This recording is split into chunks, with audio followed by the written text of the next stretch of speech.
আসসালামু আলাইকুম রহমতুল্লাহি ওয়া বারাকাতুহু। সম্মানিত দর্শক, প্রধানমন্ত্রী তারেক রহমান ক্ষমতায় আসার আগে একটি ভালো উদাহরণ তৈরি করেছেন। তার নামের আগে সম্মানিত, নামের আগে মাননীয়, এই কথাগুলো না বলার জন্য তিনি অনুরোধ করেছেন।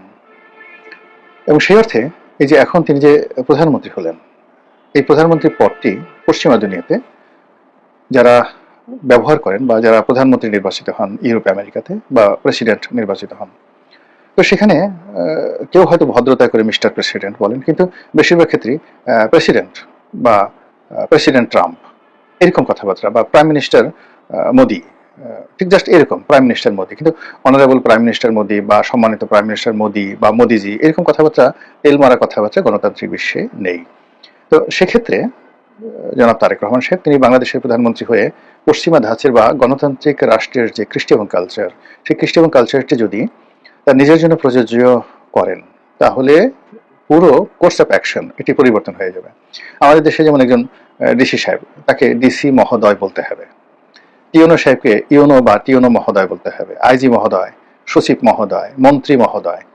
মানে এই মহোদয় কথাটা আমার কাছে একটা খুব ঠাট্টা বা মস্করার মতো জিনিস মনে হয়। এমপি মহোদয়, আরে বাবা, এমপি মহোদয়, মহোদয় অর্থ কি?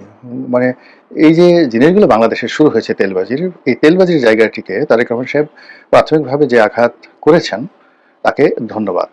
সুতরাং তাকে সবাই যদি মিস্টার প্রাইম মিনিস্টার বা জনাব প্রধানমন্ত্রী বা প্রধানমন্ত্রী তারেক, অসাধারণ একটি, যেমন ভারতে যদি প্রধানমন্ত্রী মোদি বলা হয় আর এখানে যদি প্রধানমন্ত্রী তারেক বলা হয়, একটা অসাধারণ সাম্যতা রয়েছে। কিন্তু আমরা যদি বলি যে দেশনায়ক, শতাব্দীর সেরা, মানে মহানায়ক, তারপর শহীদ জিয়া পুত্র, বেগম জিয়ার চোখের মণি, আবহমান বাংলার ইত্যাদি আরো অনেক কিছু বিশেষণ যোগ করে গণপ্রজাতন্ত্রী বাংলাদেশ সরকারের মাননীয় প্রধানমন্ত্রী জনাব তারেক রহমান মহোদয়, এই আপনি কুনুতি লাগাতে গেলেই একটা মানুষকে হালকা করে দেওয়া হয়।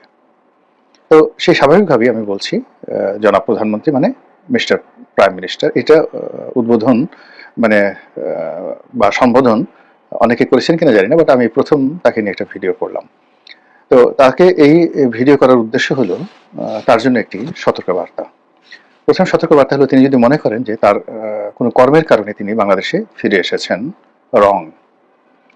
মহান আল্লাহ রাব্বুল আলামিন একটা বিশেষ কৌশলে এবং একটি বিশেষ সুযোগে তার বান্দাকে, তারেক রহমান তার বান্দাকে তিনি বাংলাদেশের মসনদে বসিয়েছেন।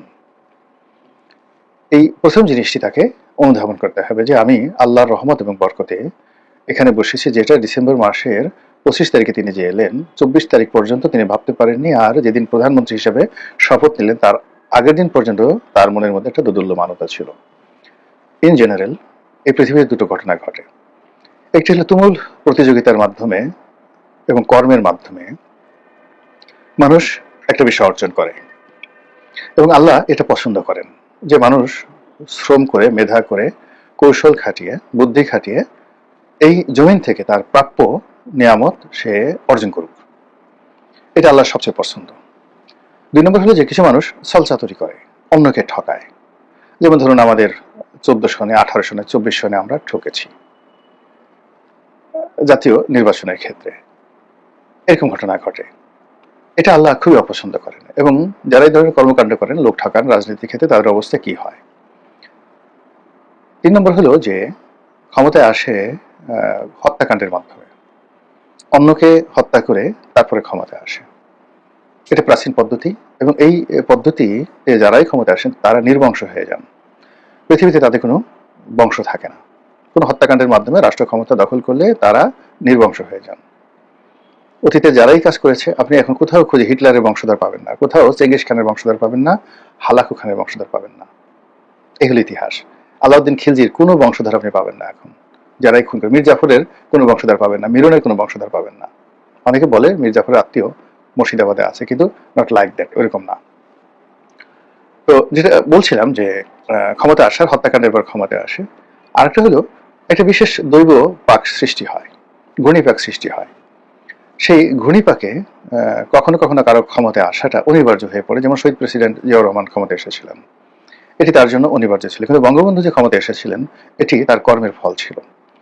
তো এনিওয়ে ওটা ভিন্ন ব্যাপার। তারেক রহমান সাহেব যেটাতে আসছে সেটা হলো একটা ঘূর্ণিপাক, তার পিতার মতোই একটা পরিবেশ পরিস্থিতি তৈরি হয়েছে, সেই পরিবেশ এবং পরিস্থিতি নিয়ে এসেছেন এবং একইভাবে 1991 সালে তার মাও ক্ষমতায় এসেছিলেন। এরকম একটা ঘূর্ণিপাকের মধ্যে পড়ে নিয়তি তাকে ক্ষমতার জায়গাতে নিয়ে এসেছিল। কাজেই তারেক রহমান সাহেবকে সবার আগে ওয়াম্মা বিনিয়ামতের রব্বিকা ফাহাদ্দিস, অর্থাৎ এই কোরআনের আয়াতটিকে তাকে স্মরণ করতে হবে এবং তার আগে তাকে এই আয়াতটিকে ভালো করে পড়তে হবে।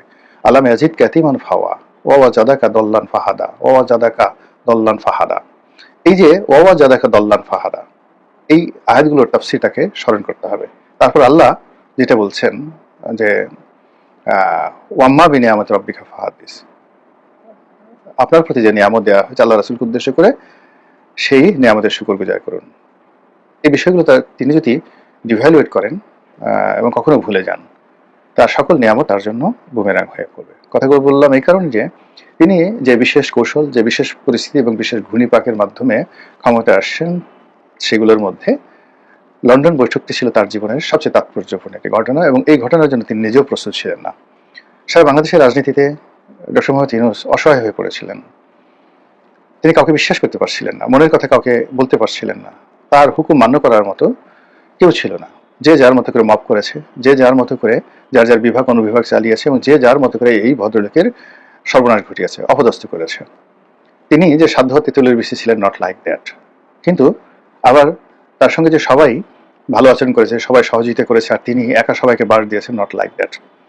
এখানে বেশিরভাগ মানুষ তার সাথে মুনাফিকি করেছে, তাকে ব্যবহার করার চেষ্টা করেছে, কথা দিয়ে কথা রাখেনি, এটা হলো বাস্তবতা। ঠিক সেই সময়টিতে তার মনে হয়েছে যে লন্ডনে গিয়ে তারেক রহমান সাহেবের সাথে বৈঠক করাটা তার জন্য ফরজে আইন। তিনি সেটি করেছেন এবং তিনি তারেক রহমান সাহেবের সঙ্গে তার যে বৈঠক হয়েছে, দীর্ঘ 2 ঘন্টার বৈঠক, এই বৈঠকে নিঃসন্দেহে অনেকগুলো সমঝোতা হয়েছে, কমিটমেন্ট। ডক্টর মোহাম্মদ ইউনূসের পক্ষ থেকে কমিটমেন্ট ছিল, তারেক রহমান সাহেবের পক্ষ থেকে কমিটমেন্ট ছিল। আদারওয়াইজ এই যে ফেব্রুয়ারি মাসে নির্বাচন, এই নির্বাচনে তারেক রহমান সাহেবের বিজয়, তার দেশে ফেরা, এটি হয়তো হতো না। তো এক্ষেত্রে রাজপুরুষ হিসেবে রাজা কখনো মিথ্যা বলেন না, রাজা কখনো অঙ্গীকার ভঙ্গ করেন না। তো তারেক রহমান সাহেবের সঙ্গে ডক্টর মোহাম্মদ ইউনূসের যে সমঝোতা হয়েছে, যে বিষয়গুলো 1 to 1, এখানে অন্য কারোর সাথে কি হয়েছে ডাজ নট ম্যাটার, তার সঙ্গে যে কথাগুলো হয়েছে এই প্রতিটি কথা তাকে অক্ষরে অক্ষরে পালন করতে হবে।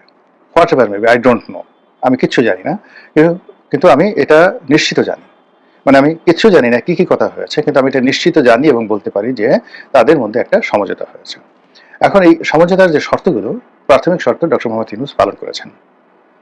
তিনি তার দায়িত্ব পালন করেছেন, কর্তব্য পালন করেছেন, ওয়াদা তিনি রক্ষা করেছেন, নির্বাচন সঠিক সময় করেছেন এবং তারেক রহমান সাহেব এখন প্রধানমন্ত্রী। এখন তারেক রহমান সাহেবের অঙ্গীকার রক্ষা করার পালা।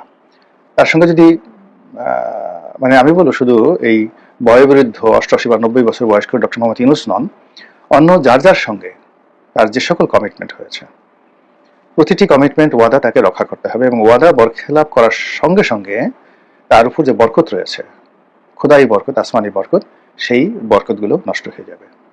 যদি আমি একটা বিষয় শুধু বলি, অন্য কি বিষয় হয়েছে আমি বলতে পারবো না, শুধু একটা বিষয় যেটা আমরা আন্দাজ করি, যদি তার সঙ্গে কোনো কমিটমেন্ট হয়ে থাকে তাকে রাষ্ট্রপতি বানাতে হবে বা তাকে রাষ্ট্রপতি বানাতে হবে বা বানানো হবে।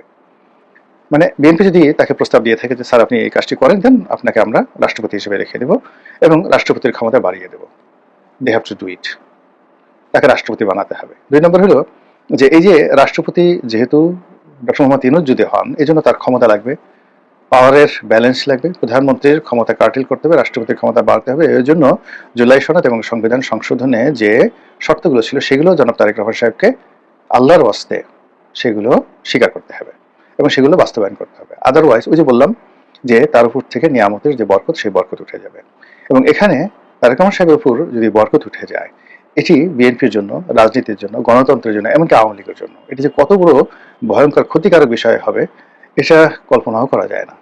আফগানিস্তানে মার্কিন যুক্তরাষ্ট্র এবং হামিদ কারজাইয়ের মধ্যে যে সমঝোতা হয়েছিল, সেই সমঝোতাটা আমেরিকা রাখেনি।